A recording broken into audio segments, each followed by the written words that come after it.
Hello, Alessandrina here with Dexter and Alessandrina. And today I'm going to talk about I don't know, the I don't knows that we use in our communications. So, and if you will allow yourself to uncover something about I don't know today, because you may think you know why you say I don't know. And there might be another perspective that can also be very helpful. And I'm sharing it today with you. So the perspective is really the understanding that when we say I don't know, first of all, it's not that we don't know. What we mean to say is that we're conflicted. We don't have certainty because of the conflict, because we have different parts that are feeling different ways or thinking different things, and the beliefs and the energy and the emotions are not congruent, not aligned. And so it creates a sense of not being focused and chaos and not being safe. So it's important to realize that there's no knowing anything. We may think that we know, or we may think that knowledge is power because we've been conditioned to believe that. And ultimately, uh, the greater power is not in knowing, because knowing is the recording of the past, and it's not necessarily inclusive of the intuition and the presence and the consciousness. It is consciousness. So the presence and even the grounding of consciousness that can inform us of everything in the moment. We don't have to know.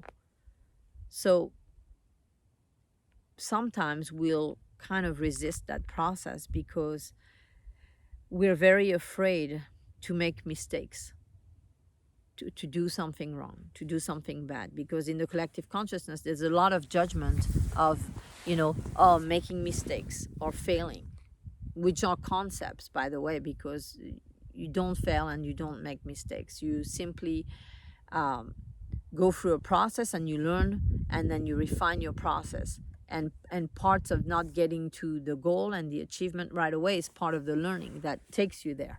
So if you say I failed and then you give up in that moment, then that's where it stays. And therefore that's what you experience. It doesn't mean that, failure or mistakes happen.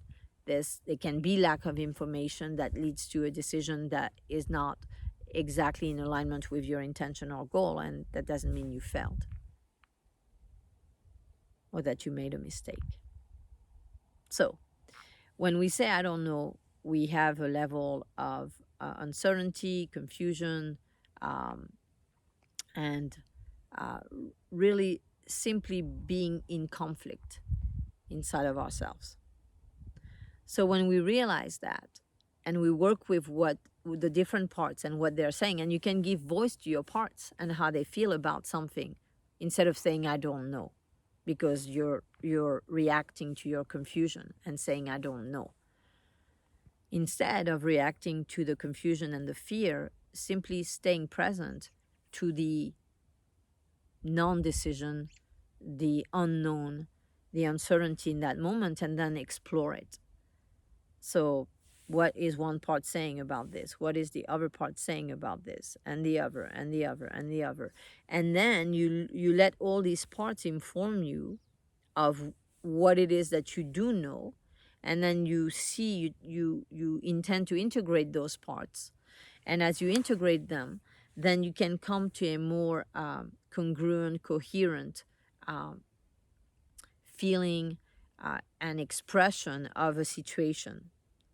Instead of saying, I don't know about this choice, I don't know about this person, I don't know about this place, I don't know about this regarding myself.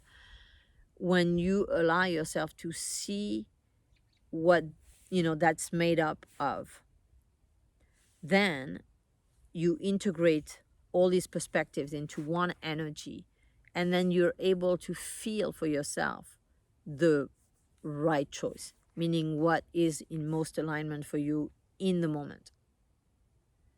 And I said in the moment because the most optimal choice for you is not always going to be the same, meaning that once you've learned a lesson, then for that same choice, you could have made a different decision. And it's loving that process, not being averse. Oh, if I had known what I know now, then I would never have done this. Well, you couldn't know what you know now, because what you know now is made up of the chemical or uh, relational reaction that was set in motion by that decision. You wouldn't be here if you hadn't made the decision that you made here. So honoring that and respecting that and understanding the value of that can then give you room to know in the moment, to receive from consciousness, the reality of the moment and what is, and therefore to make a choice that is optimal, that is in alignment in the present moment from a place of consciousness, not comparison, not looking at the past, not trying to remember, really feeling in the moment what is most optimal, and therefore knowing, if there is such a thing, just simply, let's say, an inner knowing, and honoring that. So if you have in the past felt stuck in I don't know, now you have some relevant information to help you start to know. So because it doesn't feel good not to know, it only adds to the confusion. It reflects the confusion, the internal confusion, and then it creates more confusion, because we are then afraid that we might make a decision that we regret. So we prefer not to know, rather than just say, oh, I'm choosing this because I feel it, I want it, I perceive this, I perceive that. And just like looking at all of that and saying, yeah, that's why I'm making that choice.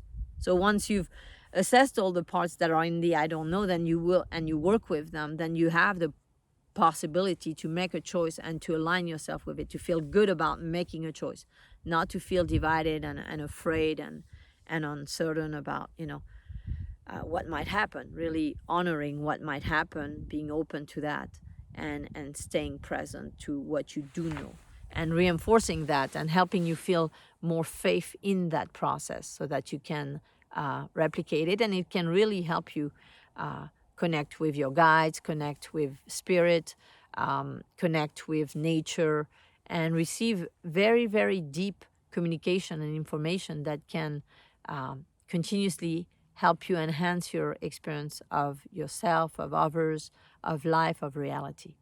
I hope this is helpful.